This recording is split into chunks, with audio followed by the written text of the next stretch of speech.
Hello everyone, कैसे हो सब। So finally the wait is over. NUSI maritime academy Goa के जीपी रेटिंग के फॉर्म्स आउट हो गए हैं।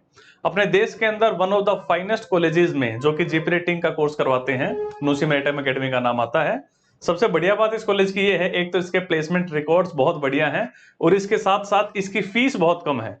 नॉर्मली एक एवरेज जो फीस होती है 2 लाख रुपए किसी भी जीपी रेटिंग कोर्स के लिए, या काफी कॉलेजेस में 2 लाख से ज्यादा भी है, वहां आप देखोगे नुसी मैरीटाइम एकेडमी की फीस आपको सबसे कम नजर आएगी जब बढ़िया कॉलेजेस का नाम आता है। तो भाई सबसे पहले आप इनकी वेबसाइट पे जाओगे www.nusiacademy.edu.in। ठीक है, ये इनकी वेबसाइट है।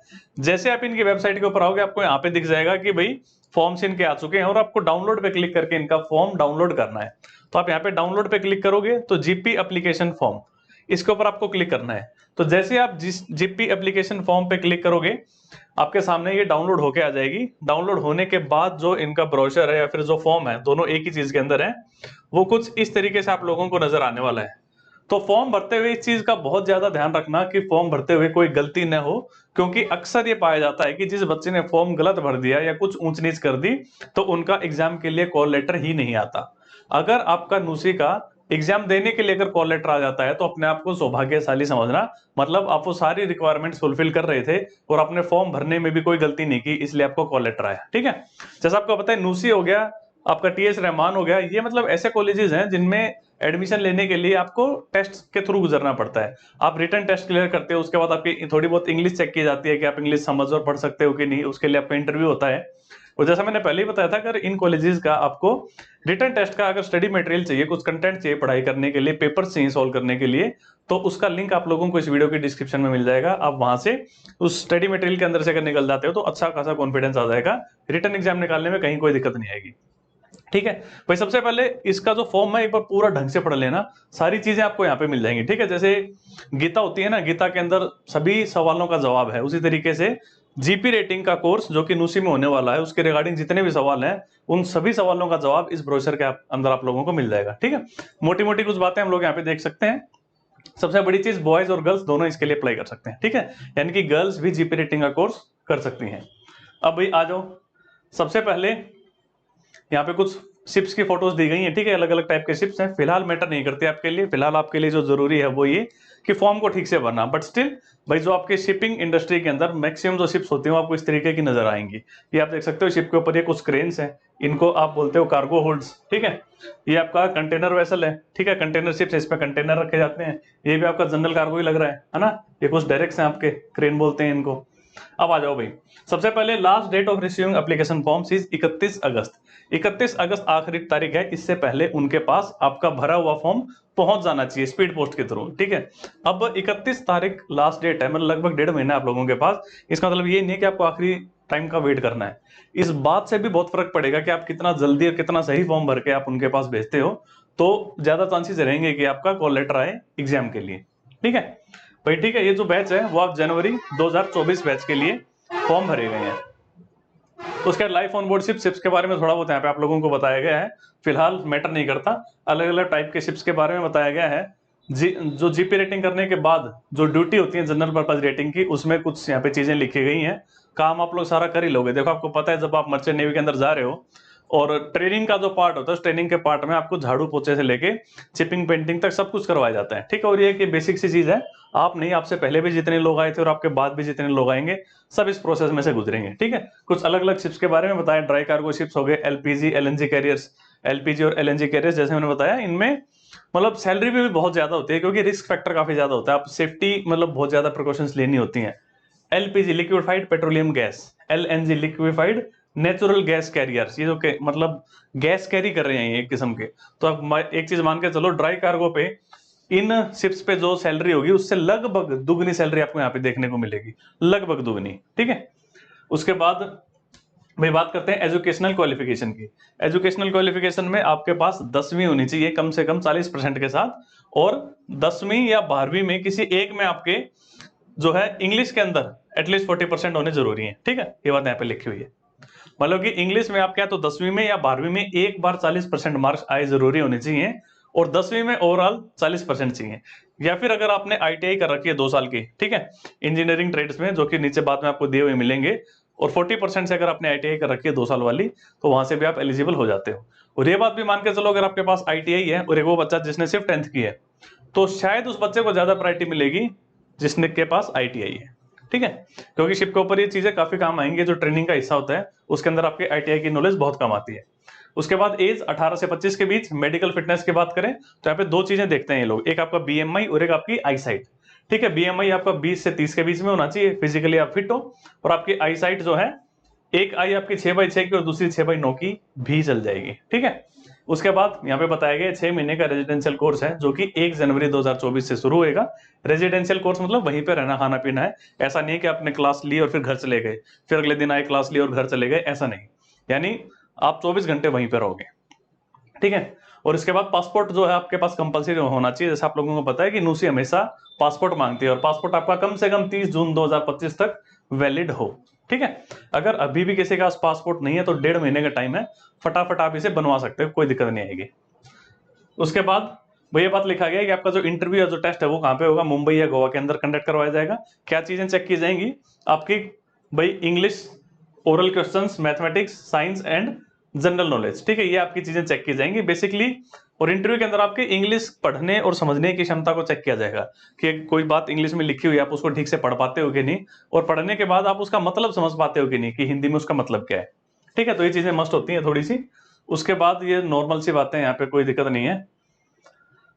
उसके बाद भाई यहाँ पे आ गया, इंस्ट्रक्शंस कुछ दी हुई हैं यहाँ पे आप लोगों को, बस ये बताया गया है कि भाई अगर कोई बच्चा मतलब जीप रेटिंग का कोर्स करने आ रहा है तो उसे इन बातों का पता होना चाहिए कि आप वहां पे जो प्रैक्टिकल जो आपको सिखाए जाएंगे उसमें गैस कटिंग हो गया, वेल्डिंग हो गया, handling of garbage, lifting 25 kilo of bag, shifting 200 litre के ड्रम्स, ये सारी चीजें भी आपसे करवाई जाएंगी। बेसिकली वहां पे आप मेंटली प्रिपेयर होके आओ कि ये सब चीजें भी मुझे सीखनी है। जैसे कोई ड्रम है, वो ड्रम भरा हुआ है, मान लो ऑयल का है किसी भी चीज का, आप उस ड्रम को ऐसे रोल करके एक जगह से दूसरी जगह ले जा सको, 25 किलो के बैग्स आप उठा सको, क्योंकि शिप के ऊपर कई बार ऐसा होता है आपको थोड़ा सा हैवी सामान उठाना पड़ जाता है। मान लो जैसे आपका शिप किनारे पर लगा, आपका प्रोविजन आ गया, प्रोविजन मतलब खाने पीने की चीजें, तो खाने पीने की जो चीजें आती हैं बड़े बड़े बॉक्सेस में आती हैं, छोटे छोटे से काफी सारे बॉक्स होंगे। तो काफी बार हो जाता है कि आप एक जगह से उठा के दूसरी जगह उस बॉक्स को रखो। जब आप मूरिंग लाइंस एक जगह से दूसरी जगह शिफ्ट कर रहे हो तो मूरिंग लाइंस काफी मतलब इतने मोटे मोटे रस्से होते हैं, आप उन्हें मतलब इस तरीके से लेके जाओ, है ना। पायलट लेडर हो गया आपका जो स्टॉन्शंस वाला, वो चीजें आप उठा सको, यानी कि आपको कम से कम 25 किलो वजन आप उठा सको, इतनी आपके अंदर क्षमता होनी चाहिए, ठीक। और ये सारी चीजें यहाँ पे सिखाई जाएंगी। प्लस साथ में cleaning and upkeep of living quarters, hostel, toilets, mess room, campus etcetera, यानी कि आप साफ सफाई कर सको। मतलब ये आपके मन में पहले से होना चाहिए कि जब मैं ट्रेनिंग करने जा रहा हूं तो ये चीजें भी मुझे करनी पड़ेंगी। भाई मेरा जो जहां पे मैं रहता हूँ, मेरा जो रूम है, जहां मेरी क्लासेस लगती हैं, मेरे जो टॉयलेट्स हैं, इनकी मैं साफ सफाई करूँ, तो झाड़ू पोछा सब कुछ आएगा इसके अंदर, ठीक है। उसके बाद वही बात है यहाँ पे 10th और आईटीआई वाली चीजें, और ये आपके पास आईटीआई के ट्रेड्स हैं, आपने यहाँ पे कहीं से भी अगर आईटीआई का कोर्स कर रखा है 2 साल का, तो बहुत बढ़िया बात हो जाएगी, ठीक है। फिर से वही 18 और 25 के बीच आपकी उम्र होनी चाहिए। मेडिकल फिटनेस वही सारी बातें फिर से हैं जो ऊपर लिखी हुई थी। इसके बाद भाई आ जाओ मोटा मोटा यहाँ पे, ठीक है। भाई सबसे एक और चीज इंपॉर्टेंट यहाँ पे ये है कि आपके पासपोर्ट के अंदर आपके दोनों नाम होने चाहिए, यानी नेम भी और सरनेम भी, ठीक है। अकेला अगर नेम आपके और पासपोर्ट में अगर सरनेम नहीं लिखा तो राम जाने क्यों, पता नहीं न्यूसी वाले इसको एक्सेप्ट नहीं करते, वो मना कर देंगे, ठीक है। उसके बाद जो यहाँ पे इंपॉर्टेंट चीज आती है वो ये कि आप जो अपना फॉर्म भर के भेजोगे 31 अगस्त से पहले पहले, वो इस पते पे भेजना है, ठीक है। Duly field application form must reach the trust office on और बिफोर 31 अगस्त 2023, इस एड्रेस पे आपको भेजना है। और उसके बाद ये बोला गया है कि भाई लास्ट वीक ऑफ सितंबर में, ठीक है, आप लोगों के पास ईमेल के थ्रू भाई इंफॉर्मेशन आ जाएगी कि आपका टेस्ट कब है और कहाँ है। तो यानी कि लास्ट वीक ऑफ सितंबर में आपको अपना ईमेल बार बार चेक करते रहना है। अगर इनबॉक्स में नहीं मिला तो आप स्पैम में या फिर जंक में भी अपना ईमेल चेक कर लेना, हो सकता है वहां पे चला गया हो, ठीक है। तो यानी कि सितंबर के एंड में जो है इनका एग्जाम प्रोसेस स्टार्ट होने वाला है। उसके बाद ये बात भी लिखिए कि अगर किसी को ईमेल नहीं आता है तो ये मान लेना कि आपको कंसीडर नहीं किया गया था रिटन टेस्ट देने के लिए, इंटरव्यू देने के लिए बुलाने के लिए, तो फिर आप अगले बार का फॉर्म भरना, ठीक है। तो यहीं पे आप थोड़ा सा ठीक से इसको फॉर्म को भरना कि कोई गलती ना हो, नहीं तो थोड़ी सी भी गलती हुई तो आपका कॉल लेटर नहीं आएगा। उसके बाद बस ये बात लिखिए, एक बार ईमेल आपको मिलेगा उसके बाद 7 दिन के अंदर अंदर सारी चीजें मेडिकल ये सब चीजें स्टार्ट हो जाएंगी, ठीक है। एक और चीज लिखी है कि भाई अगर जिंदगी में आप कभी अपने पेरेंट्स से अलग नहीं रहे हो, ठीक है, if you have never stayed away from your parents siblings then you will have difficulty in undergoing this course. अगर आप अपने सिबलिंग्स मतलब भाई बहन से या फिर अपने माँ बाप से अगर बहुत ज्यादा दूर कभी नहीं रहे हो जिंदगी में, तो यहाँ पे आपको दिक्कत आ सकती है, क्योंकि ये जो 6 महीने का जीपी रेटिंग का कोर्स है इसमें आपको अपने परिवार से अलग रहना पड़ेगा। आपकी ट्रेनिंग से लेके आप एक बार कैंपस में घुस गए तो मान के चलो लगभग 6 महीने के बाद ही ऑफिस बाहर निकलोगे। कभी कभार संडे को कुछ घंटों के लिए शोर लीव दे दी जाती है, वो एक अलग चीज है, बट स्टिल एक हफ्ता तो आपको ये हर संडे एक हफ्ते के तो बाद ही आएगा। तो एक एक हफ्ते अपने माँ बाप से अलग रहना, भाई बहन से अलग रहना, अगर आप इस चीज के लिए मेंटली प्रिपेयर नहीं हो तो दिक्कत आ सकती है। ठीक है, क्योंकि शिप पे भी देखो ये चीजें आपको मिलेंगी। एक बार शिप जब चल पड़ता है, जब आप दोबारा घर आओगे तो कम से कम 6 या 9 महीने के बाद आते हो, तो ये चीजें आपके होने पहले से होनी चाहिए। और दूसरी चीज, अगर आपको स्मोकिंग या ड्रिंकिंग की या गुटखा वगैरह की अगर कोई आदत है तो भाई you will not be allowed during the training period. ठीक है, तो देख लेना ये सब चीजें अलाउड नहीं है। अगर आप पीते हो या स्मोक करते हो तो भी दिक्कत आएगी, ट्रेनिंग में कुछ भी नहीं यहाँ पे अलाउ किया जाएगा। ठीक है, उसके बाद है ये वाला जो पेज है आपको दिखाना है अपने डॉक्टर को और आई सर्जन को। डॉक्टर आपका बीएमआई चेक करेगा और आई सर्जन आपकी आई साइट। ठीक है, ये आप उनको दिखा देना। बीएमआई का यहाँ पे फॉर्मूला दिया हुआ है, मतलब आपको नहीं भी पता हो तो कोई दिक्कत नहीं, बट फिर भी देख लो यहाँ पे लिखा है। आपके डॉक्टर को ये बात पता होती है। बीएमआई कैसे चेक करते हैं? वेट इन किलोग्राम, आपका जो वेट है किलोग्राम में डिवाइडेड बाई आपकी हाइट इन मीटर्स गुणा में हाइट इन मीटर्स। ठीक है, ये आपका बीएमआई है। ये जो आंसर आएगा ये आपका 20 से 30 के बीच में आना चाहिए। ठीक है, और इसके बाद आई सर्जन के लिए भी ठीक है इसी तरीके से कि यहाँ पे 2 फॉर्म दिए होंगे इन लोगों के, दिखा देता हूं मैं। ये हो गया आई टेस्ट के लिए। ठीक है, डॉक्टर आपके जो यहाँ पे फोटो लगेगी और उसके बाद क्रॉस स्टैंप लगा के सिग्नेचर करेंगे डॉक्टर, और ये सारी चीजें अपने आप भर लेंगे। ठीक है, राइट आई कितनी है, लेफ्ट आई कितनी है, बोथ आई कितनी है, वो सब डॉक्टर का काम है चेक करने के बाद। और उसके बाद इसी तरीके से ये हो गया जनरल फिजिशियन का। जनरल फिजिशियन भी भाई आपका बीएमआई यहाँ पे कैलकुलेट करके लिख देंगे। ठीक है, तो ये है कुछ चीजें। इसके बाद इंस्ट्रक्शंस फॉर्म भरने के लिए। ठीक है, आप ये कितने पॉइंट्स हैं यहाँ पे? करीब 18 पॉइंट्स हैं। ये 18 पॉइंट्स एक बार अच्छे से पढ़ लेना। छोटी छोटी बेसिक सी बातें लिखी, इसमें ऐसा कुछ नहीं है जो कि आपको समझ में नहीं आ सकता, क्योंकि अब आप बड़े हो गए हो, आपने 10वीं 12वीं कर ली, हो सकता है ग्रेजुएशन आपकी चल रही हो, अब आप एक नौकरी करने जा रहे हो, ट्रेनिंग करने जा रहे हो, तो इतनी इंग्लिश तो आपको आनी चाहिए। अगर आप ये 10-12 लाइन इंग्लिश की नहीं पढ़ के अगर समझ पा रहे हो तो फिर वैसे ही दिक्कत हो जाएगी इनके सिलेक्शन प्रोसेस में। ठीक है, बेसिक बेसिक सी चीजें हैं कि भाई एलिजिबिलिटी क्राइटेरिया जो है आपका, मार्क्स, एज, हाइट, वाइट, ये सब पहले से देख लेना। अगर ये आप फुलफिल नहीं कर रहे तो फॉर्म भरने का कोई फायदा नहीं है। सेकंड पॉइंट में ये लिखा है कि भाई आपका जो ये फॉर्म है, आप ये लेजर के कलर प्रिंटर से इसका प्रिंट निकालना बढ़िया सा। ऐसा नहीं है कि ब्लैक एंड व्हाइट में आपने प्रिंट निकाला और भर के भेज दिया, रिजेक्ट हो जाएगा। उसका तीसरा पॉइंट आप देख लेना, मतलब बेसिक सी चीजें लिखी गई हैं। ब्लैक बॉल पॉइंट पेन से आपको ये फॉर्म भरना है। ठीक है, और वही है, फिर से रिपीट हो रहा है, सर नेम और गिवन नेम दोनों होने चाहिए पासपोर्ट के अंदर। ठीक है, और फिर वही, अगर आपने इंस्ट्रक्शंस को हिसाब से अगर इसको फिल नहीं किया तो फॉर्म रिजेक्ट कर दिया जाएगा। अब यहाँ पे आता है आपका एक्चुअल का फॉर्म। ठीक है, कोई दिक्कत नहीं है, सब कुछ आप ही के बारे में पूछा गया है। आपका नाम, आपके मार्क्स, आपने कब कौन सी चीज कहाँ से की थी, आपके पिताजी का नाम, वही सारी चीजें। ठीक है, डेट ऑफ बर्थ, तो इसमें कोई ऐसी चीज नहीं है जो कि किसी और को बतानी पड़े। ये सारी की सारी चीजें वही हैं जो आपके बारे में आपसे पूछी जा रही हैं। ठीक है,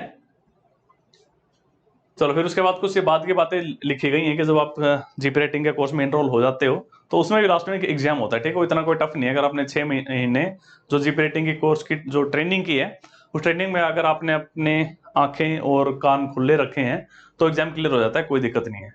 तो वही सब बातें यहाँ पे लिखी गई हैं कि भी आपको आगे एग्जाम क्लियर करना होता है। लगभग वो हर इंसान इसको क्लियर कर लेता है जो कि ठीक से ट्रेनिंग कर लेता है, उसमें कोई दिक्कत नहीं आती कभी भी।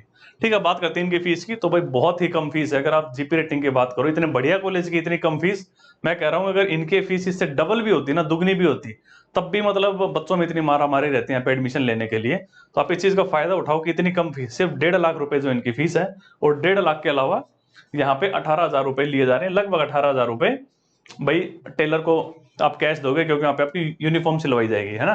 आपके पैंट हो गई, 2 पैंट या 2 शर्ट्स, फिर आपके जूते, है ना, और भी कुछ चीजें। अगर ठंड का टाइम है तो कुछ कैप वगैरह, या फिर कैप तो चलो वैसे भी मिलेगी, और एप्लेट्स वगैरह, फिर आपके कुछ ग्लव्स वगैरह भी हो सकते हैं अगर ठंड का टाइम है तो। ठीक है, दैट डिपेंड्स, पता नहीं एग्जैक्टली क्या होगा, बट बेसिकली पता है 18,000 रुपए आपको टेलर को कैश देने होंगे, और साथ में 2,000 रुपए at the time of joining. तो 18 और 2 20 और 1,50,000 कितना हो गया? 1,70,000। यानी 1,70,000 में अगर आपको न्यू सिविल टाइम अकेडमी से अगर जीपी रेटिंग का कोर्स करने को मिल रहा है तो मैं कहूंगा भाई ये बहुत सस्ता है, लिटरली बहुत सस्ता है। अगर 1,70 की जगह ये लोग इसको 3,40 भी कर देते, इसका दुगना, तब भी बच्चे पूरे एफर्ट लगाते कि भी कैसे भी करके हमें यहाँ पे एडमिशन में मिल जाए। ठीक है, तो बहुत बढ़िया अपॉर्चुनिटी है भाई, इसको जाने मत दो। अगर मर्चेंट नेवी में ही आप आना चाहते हो और आपके पास 12th में फिजिक्स केमिस्ट्री मैथ्स नहीं था, आप डीएनएस का कोर्स नहीं कर सकते, IMU-CET का एग्जाम नहीं दे सकते, तो दूसरा ऑप्शन यही बचता है कि आप जीपी रेटिंग का कोर्स करो और किसी अच्छे कॉलेज से करो। ठीक है, जीपी रेटिंग के बाद भी आपके पास चांसेस रहते हैं कि आप आगे जाके ऑफिसर लाइन में एंटर हो सकते हो। ठीक है, हो सकते हो, अक्सर लोग होते नहीं है क्योंकि वो भटक जाते हैं, उन्हें लगता है कि चलो यार यहाँ आगे ऐसे ही रहो, पढ़ाई लिखाई छोड़ देते हैं। तो अब आपके ऊपर डिपेंड करता है कि आपको अपना करियर किस तरीके से आगे परस्यू करना है। ठीक है, अभी जितनी मेहनत करोगे उतने आगे आपको फल मिलेगा। तो चलिए गाइस, रखते हैं इस वीडियो में इतना ही, मिलेंगे नेक्स्ट वीडियो में। Tata, take care, bye bye.